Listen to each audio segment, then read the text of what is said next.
ionizantes, que tienen radiación, distinto, por ejemplo, la resonancia magnética, que es radiación no ionizante. Distinto a la ecografía, que hablamos de ondas sonoras, porque son ultrasonidos, ¿no? Que no tiene radiación. Resonancia magnética tampoco tiene radiación. Tiene radiación ionizante, los rayos X y la tomografía. ¿Ya? Entonces, ahí, como pueden ver, dice radiación ionizante, rayos X. No usa sustancias de contraste, como por ejemplo las sustancias de contraste que nosotros usamos para hacer exámenes especiales, es el yodo y el bario. Ya que son sustancias de contraste. Yodo y bario. Obviamente es un examen no costoso, a diferencia de una resonancia magnética, que es mucho más costosa. Es barato, es accesible y es lo que hay en todos lados. Un centro de salud, si usted va a una provincia, va a encontrar rayos X. Ahora, digitalizado o no digitalizado, porque en mis épocas, donde creo que todavía en provincia debe existir, se hacía todo lo que es el revelado, como si fueran fotografías, ¿no? ¿Se acuerdan antes que íbamos al laboratorio con nuestro rollito de la eso? ¿No?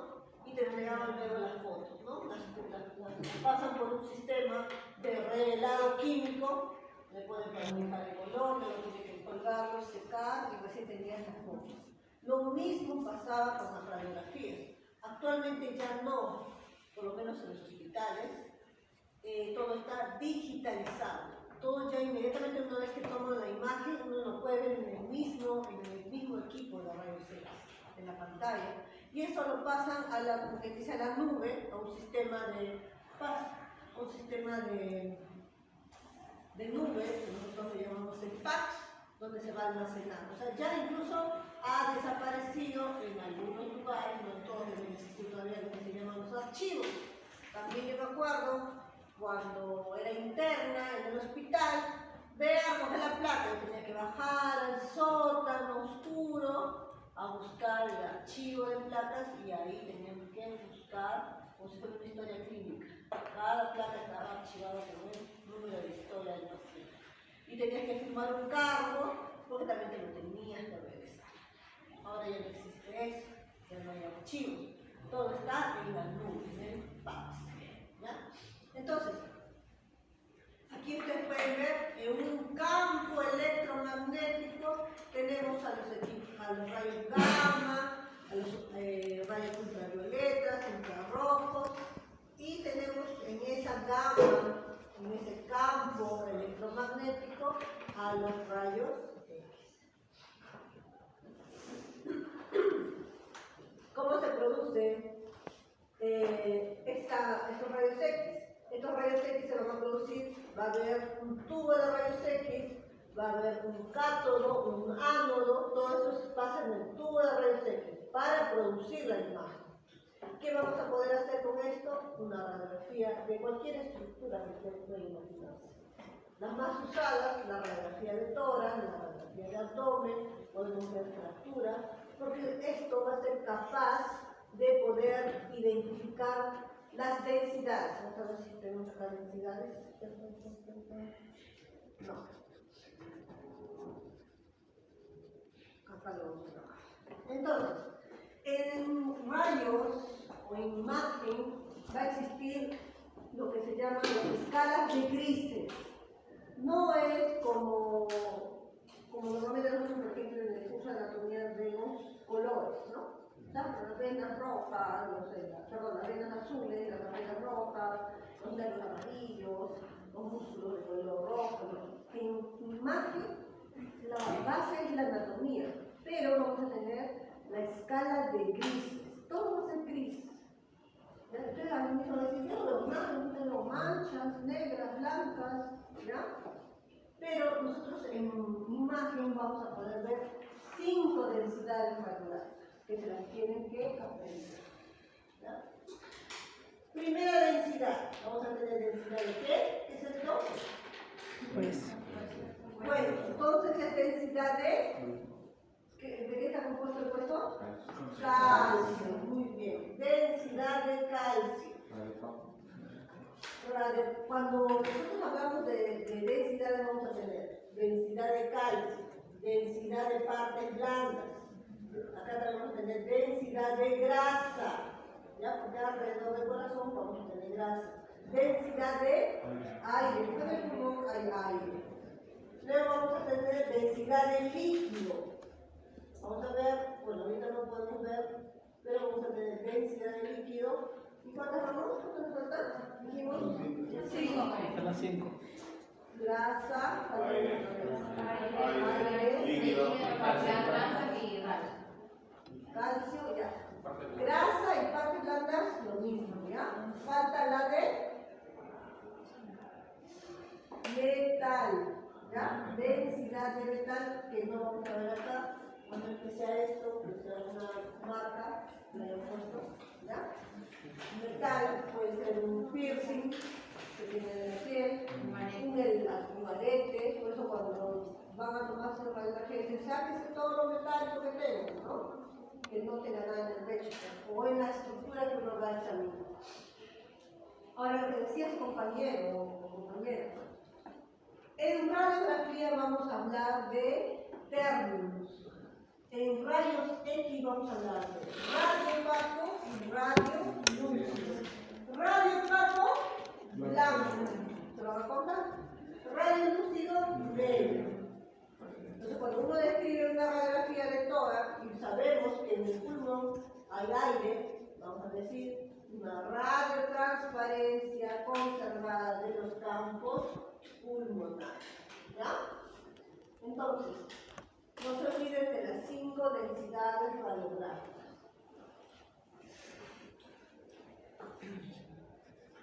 Podemos ver ahí, por ejemplo, hueso. En la imagen de la radiografía, entre las dos radiografías tenemos una. ¿Qué creen que es? Ya, pero ¿qué hueso es?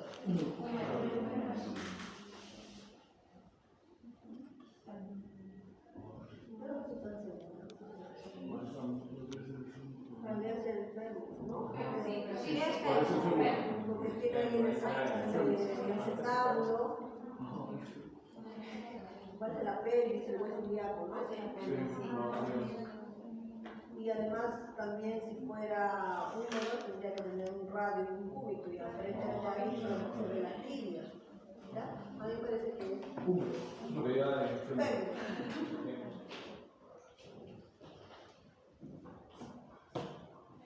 Entonces, este es el famoso tubo de rayos X, donde vamos a tener un ánodo y un cátodo. Y miren cómo, y acá vamos a tener una placa de un TAR, que es una placa de tungsteno, ¿ya? Donde se va a producir el haz de rayos X, va a rebotar a esta placa de tungsteno, y cuando rebota estos rayos, sale por una ventana y se produce la imagen, ¿ya? El mismo método del tubo de rayos X también se va a usar en la tomografía, ¿ya? Con la diferencia de que vamos a tener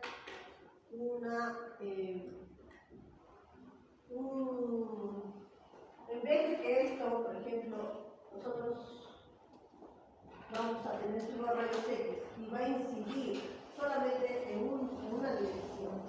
O sea, bidimensional. Bidimensional. En cambio, la tomografía, sí, a medida que va a ir avanzando estos equipos, van a ser como una girada.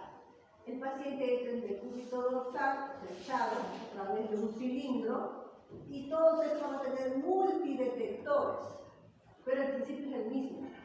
Sigue habiendo rayos X, pero solamente que ese cilindro gira y hace cortes milimétricos hacia esta estructura, hacia cabeza, cuello, tórax, hombro, no lo sé. ¿Ya? Y por eso nosotros vamos a obtener este tipo de imágenes, como si ustedes estuvieran rebanando un hot dog o un pan bimbo. ¿no? Como se imaginan, pan vivo, a eso le vamos a llamar corte axial o transversal. Es más conocido como cuando yo les diga, pásame los cortes axiales. Entonces, el tomógrafo va a adquirir cortes axiales o transversales, pero es básicamente lo mismo, axiales. Una vez que la máquina obtuvo esos cortes milimétricos, porque ya están protocolizados, ya el tecnólogo médico, que es el que maneja estos equipos, los radiólogos médicos, ustedes médicos pueden conocer a diferentes especialidades, pero el que escoge medicina, o sea, que escoge radiología, nosotros interpretamos las imágenes. Quien adquiere las imágenes es el tecnólogo, que es otra carrera, no tiene nada que ver con eso. Son tecnólogos de imágenes, tecnólogos de rehabilitación, tecnólogos de lenguaje, tecnólogos de laboratorio, ¿no? Entonces, estos profesionales que hacen tecnólogos médicos, pero en imágenes, son los que manipulan los equipos, son los que toman rayos X, toman la tomografía, hacen la resonancia magnética, mas no pueden hacer el diagnóstico. La interpretación lo hace el médico. Por eso el médico se prepara para la imagen. Y luego estudia 3 años más para hacer la especialidad de radiología. ¿Ya? Pero lo único que nosotros sí hacemos es la ecografía. ¿Ya? El único examen que hacemos es la ecografía y también lo que son los procedimientos de radiología intervencionista y también procedimientos especiales como son los exámenes contrastados. Entonces, volvamos a este corte. En este corte es un corte axial, como si fuera algo ovalado. Entonces, una vez que el equipo adquiere estas imágenes, el corte axial pasa a un software. El software va a hacer las reconstrucciones. Me va a hacer reconstrucciones coronales, me va a hacer reconstrucciones sagittales. Entonces, cuando uno presente una imagen de tomografía, no puede decir en corte transversal, perdón, en corte sagital, no puede decir en corte coronal, porque no son cortes, son reconstrucciones. Y lo correcto es que diga imagen de tórax en reconstrucción sagital o en reconstrucción coronal, porque esas son hechas por el software del equipo. Más los cortes sí son adquiridos en forma axial. ¿Entendieron? Esa es la invención en 3D. Esa la voy a construir. No, porque hay otro tipo. Son los exámenes, los MPRs o los MIP, que yo hago otro tipo de configuración. Pero otros son reconstrucciones coronales y reconstrucciones sagittales. Corte axial o transversal. Luego, cuando ya hablemos específicamente de tomografía, vamos a tener en tomografía ventanas. Hay ventanas de acuerdo, por ejemplo, en tórax, ventana de pulmón, ventana de mediastina. ¿Ya? Bueno, eso es en cuanto a la tomografía. Ahora, en cuanto al ultrasonido, ¿qué quiere decir ultrasonido? Son ondas sonoras. Ultrasonidos porque no son sonidos audibles al oído humano. ¿Quiénes sí son sonidos audibles al oído humano? Sonidos agudos, sonidos graves, todos los escuchamos. Lo que ustedes están ahorita escuchando. Y lo vamos a medir en hertz. ¿No? Y va a depender mucho ¿no? Tiene una cantidad. Así como había un campo electromagnético, igual hay un campo de sonidos. Y los ultrasonidos no son audibles al oído humano. Realmente son más de 20.000 Hz. ¿Ya? ¿Qué vamos a utilizar para hacer un ultrasonido? Vamos a usar un ecógrafo. Como pueden ver ahí en su pantalla, vamos a ver un ecógrafo estacionario. También hay ecógrafos portátiles.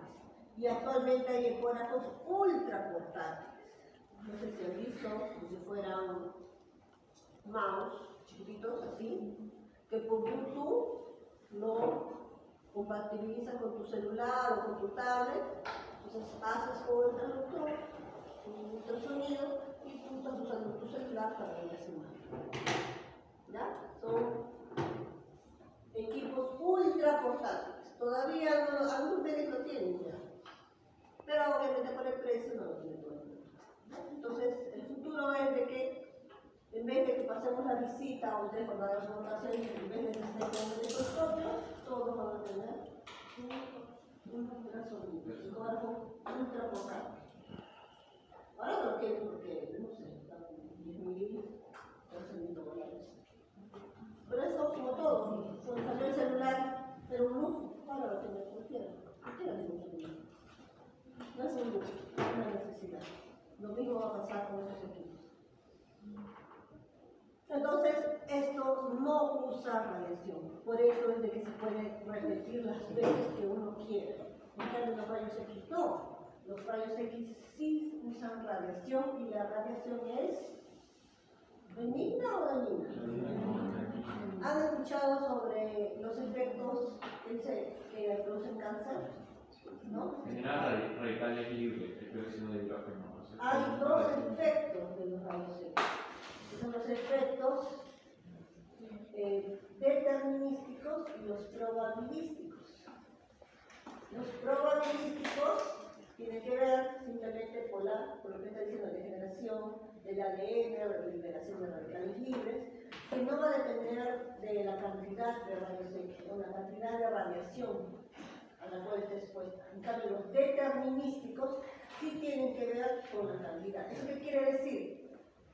Que mientras más temprano uno es expuesto a la radiación en el tiempo, porque la radiación es acumulativa, o sea, irradian, por ejemplo, nosotros hemos sido irradiados, pero que apenas nace alguien irradiado, no, excepto que sea un neonatito, que esté hospitalizado en la UCI por ser prematuro, que le hagan, no sé, que se haya caído y le hayan tenido que sacar una mamografía, o sea, desde pequeñito ya fue irradiado. Entonces, esa radiación se queda en su cuerpo. Y de ahí, cuando tenga 2 años, otra vez irradia. 5 años, otra vez. Es distinto que, por ejemplo, a nosotros, que la primera radiografía que nos hacen, por ejemplo, es para un internado o para entrar a la universidad. Imagínate, 20 años, a diferencia de ese neonato, desde que nació prácticamente. Entonces, obviamente, la cantidad en el tiempo de esa radiación, esa radiación acumulativa es la que me va a dar ese efecto determinístico, que tiene que ver con la cantidad. O sea, va a llegar a una dosis umbral donde ¿qué? Va a desarrollar problemas de cataratas, ceguera, cáncer. Por ejemplo, hay gente que, si bien es cierto, a ti no te va a producir, por ejemplo, una mujer que está en un estado fértil, es irradiada muchas veces, la radiación que se está ahí no le causa daño, le va a hacer daño a sus óvulos, a los óvulos, igual a los óvulos, a los espermatozoides. Y puede producir incluso infertilidad. Entonces, eso tiene que ver con la dosis, más distinto a los efectos probabilísticos, que simplemente si te puedes irradiar una vez o 2 veces, desarrollas igual estos problemas, cáncer, ceguera. ¿Ya? Entonces, las diferencias entre los efectos dañinos de la radiación, que puede producir hasta la muerte celular. Entonces, la radiación no ionizante dentro de este examen, que es la ecografía o el ultrasonido, como quieran llamarlo, no es dañino, es totalmente inocuo. Es más, como les dije, como hay ecógrafos portátiles, el paciente no es necesario que se traslade, el médico va y se traslada con el cochecito. Uno puede ir donde está el paciente, es totalmente accesible y el costo barato. Distinto a que yo tengo que hacer una tomografía, tengo que mover mi paciente porque el tomógrafo no es portátil. El tomógrafo está en un lugar y de donde esté, de sala de operaciones, de UCI, yo que sé, de traumachoc, hay que llevarlo al tomógrafo. ¿Ya? Entonces, rayos X puede ir al paciente, también es portátil, pero es dañino. En cambio, la ecografía es inócula, se puede hacer muchas veces, no daña ni siquiera, porque incluso por eso las embarazadas hacen ecografía, para ver el estado del bebé, el desarrollo del bebé, del producto, no es tóxico, no es dañino. Este va a usar los transductores, cuando ya vamos a hablar de ecografía, vamos a usar transductores. En transductores también, ¿saben lo que me refiero a los transductores? Lo de las cuando te pasan. distintos caseteros, ¿no? Distintos cassettes, donde va a haber transductores de baja frecuencia y transductores de alta frecuencia. Los transductores de alta frecuencia son los que me van a dar, los generalmente son los lineales o planos, o son las planas, que tienen más o menos a partir de más de 5 MHz hasta 15, 20, 25. Mientras más megahertz tenga, más alta frecuencia. ¿Qué significa más alta frecuencia? Que me va a dar muy buena resolución de imagen, pero van a ser muy superficiales. Generalmente los transductores de alta frecuencia son los que se usan para hacer piel, para hacer tiroides, para hacer mama, o sea, todo lo superficial que podamos ver. En cambio, los transductores de baja frecuencia, que generalmente son los que son menos de 5 MHz, no me van a tener buena imagen, una imagen aceptable, obviamente, para hacer un diagnóstico, pero me va a dar profundidad. Menor frecuencia, mayor poder de penetración. Por ejemplo, ¿dónde necesito yo insonar y que penetre? En el abdomen. ¿Qué voy a ver en el abdomen?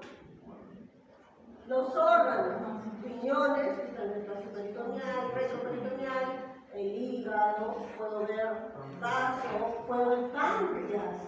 Porque el páncreas es una glándula que está en el espacio retroperitoneal, bastante posterior, porque yo no lo voy a hacer, bueno, yo mismo hacer el insonar de acá, yo tengo aquí la columna. Entonces yo puedo ver desde la cara anterior, puedo ver la vértebra. Entonces, más frecuencia baja, mayor profundidad. Dicen, puedo hacer una penetración hasta 20 centímetros. Igual también se puede capturar las imágenes, también se puede, si este equipo está conectado a la nube, al pack de la institución, también puede dar. Obviamente es mucho más económico, puede ser portátil y es ágil. Como les dije, podemos ver de todo. Todo lo que usted puede imaginarse, hasta aire. Antes decían que en el origen no podía ver aire, no se podía hacer el ejemplo, actualmente sí se puede hacer ecografía. Pero obviamente el líquido es el examen ideal. Si yo quiero ver líquido, ecografía. Puedo hacer biopsias, puedo hacer Doppler, pero nosotros examen de Doppler lo usamos con la ecografía. Totalmente inocuo y por lo tanto es totalmente seguro.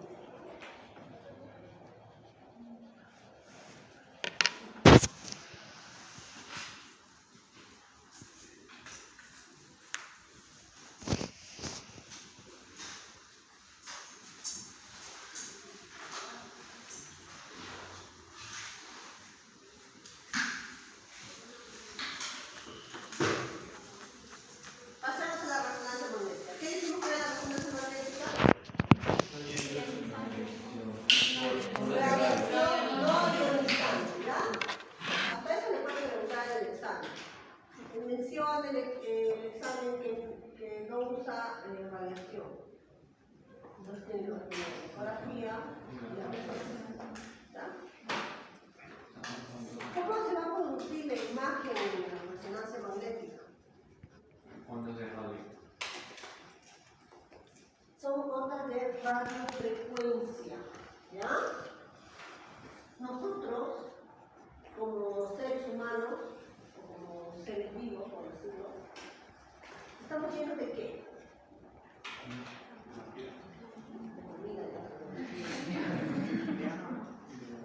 ¿cómo estás, muchachos? De agua.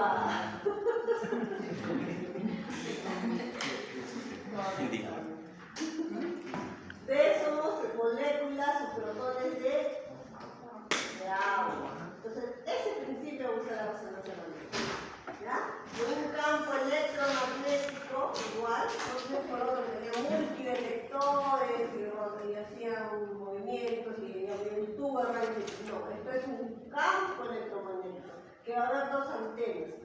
Una antena que va a emitir esas radiofrecuencias y otra antena que va a detectar cómo se comportan esas moléculas de agua frente a esas antenas de radiofrecuencia. Capta esa señal y eso le va a dar lo que son las imágenes. Por eso en resonancia magnética, ¿qué decíamos? ¿Qué términos usábamos? Bajo radioemisivo. En cambio, en la resonancia magnética vamos a usar lo que es intensidad. Lo hipointenso va a ser lo negro y lo blanco va a ser hiperintenso. Y ahí vamos a hablar de secuencias. Hay muchas secuencias. Va a depender mucho de la marca del equipo, ¿ya? Pero hay secuencias básicas como el T1 y T2. ¿Y cómo es eso? Vamos a poder demostrar nosotros cómo se ve el líquido, cómo se ve la grasa en el T1, cómo se ve el líquido, cómo se ve la grasa en el T2. El T1 generalmente, eso se lo vamos a hacer en cada patología, ¿no? Que no se confunda. Ahorita estamos hablando de generalidades, pero cuando uno tiene que saber la terminología. La única diferencia, por ejemplo, en el T1, la grasa va a brillar. En cambio, el líquido no se puede ver. En cambio, en el T2 es al contrario. El agua es que brilla y la grasa se vuelve hipointensa. Es caro. Es un equipo que no está disponible en los hospitales públicos. Por lo menos en Lima, los únicos hospitales que tienen un resonador magnético es el que es el INEM, que es el hospital de neoplasias. Creo que lo tiene Loaiza, no estoy segura, y doble mano, lo que sirve para valorar. Pero otros hospitales, no hay hospitales del Estado que tengan resonador magnético. Generalmente los grandes hospitales de salud, como el Hospital Alinada, los cabeceras de Hogar, tienen que tener resonador magnético. Pero de ahí, ni siquiera los otros hospitales de salud tienen resonador magnético. Solo cabeceras. ¿Ya? Entonces se puede imaginar lo costoso y difícil que es hacer una resonancia magnética. Pero obviamente las clínicas, la mayoría de clínicas tienen su resonador magnético, ¿no? No vamos a hablar de clínica. Pero entonces el costo es alto. Pero nosotros podemos hacer diagnóstico con rayos X, con tomografía, con tomografía. Hay casos específicos, es decir, necesariamente tenemos que hacer uso de la resonancia magnética. Por ejemplo, para ver piedras, cálculos de la vesícula, lo vamos a ver directamente solo con un ecografía. La sensibilidad y especificidad de una ecografía es alta en vesícula para detectar cálculos, ¿verdad? Para detectar pólipos, para hacer el diagnóstico. Pero donde cae la sensibilidad de la ecografía es en la vía biliar, en colero. Entonces, por eso, una de las indicaciones, cuando hay duda del colero contradilatado, como yo digo, como radiólogo, no veo cálculo, no veo si hay una obstrucción. Entonces, ahí entra la resonancia magnética, con la famosa colangioresonancia. Es específico para ver colerocolitiasis o una neoplasia en vía biliar. Entonces, esa es una de las indicaciones, colangioresonancia. Pero no es que me van a pedir por una vesícula, una resonancia. Eso es fácil con uno. Pero ya en la vía biliar, en colédoco, sí necesito, de todas maneras, si estoy pensando en una colerocolitiasis, necesito hacer una colangioresonancia. Luego, cerebro. Si estoy pensando en tumores y no he llevado un diagnóstico por tomógrafo, también resonancia magnética. En mamas, cáncer de mama, sobre todo si el paciente tiene prótesis o tiene alto riesgo del cáncer, ya por antecedente, resonancia magnética. ¿Ya? Pero si no fuera así, por ejemplo, en un triaje únicamente, ecografía y mamografía es suficiente y vamos. Cáncer de próstata, cáncer de útero, resonancia magnética. Hernias de columna, ¿ya? Resonancia magnética. Todo lo que sean ligamentos, músculo, los futbolistas se lesionan los meniscos, que se lesionan los ligamentos, resonancia magnética. No hay utilizar. ¿Ya? Pero después yo puedo hacer ecografías de músculo, todo, ¿no? Pero exactamente meniscos y ligamentos, resonancia magnética. ¿Ya? Entonces, estos van a, obviamente, no son tan accesibles, son más costosos y obviamente requieren mayor costo que la tomografía. Pero como ya les dije, tienen indicaciones precisas. Ahí está todo lo que he dicho: cerebro, músculos, tendones, ligamentos, meniscos. Pacientes, por ejemplo, como este es un campo magnético, también no todos los pacientes ingresan no cualquiera. Por ejemplo, pacientes con dispositivos metálicos no pueden ingresar. Pacientes que están conectados a un ventilador mecánico, que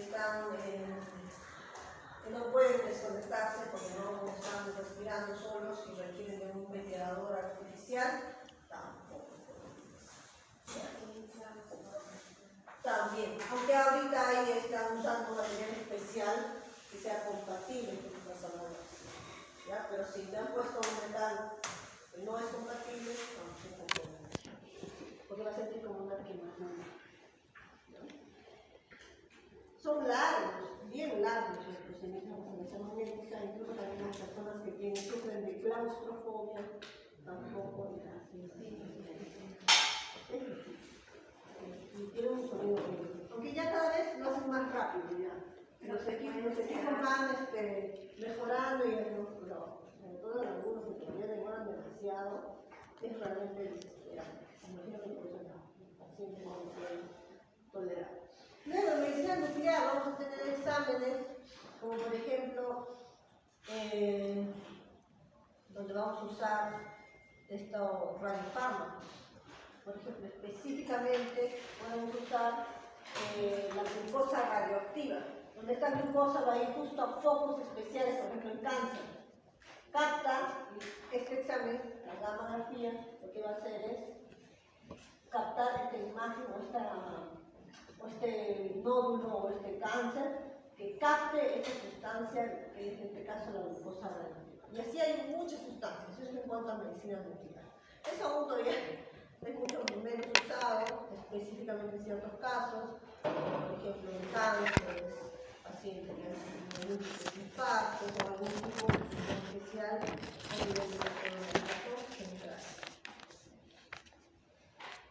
Mira, ahí teníamos imágenes de vecino, para que ustedes lo pasen.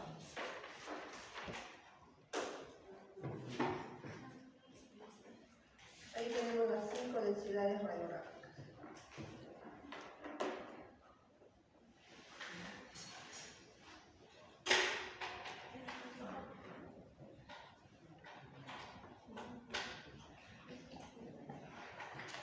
¿Lo reconocen?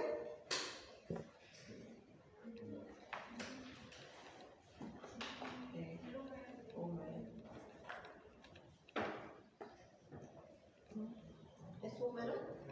Fémur.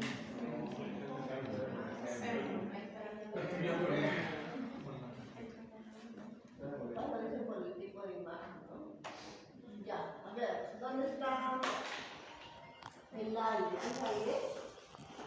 A ver, alguien señales. Acá va a ser una...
pero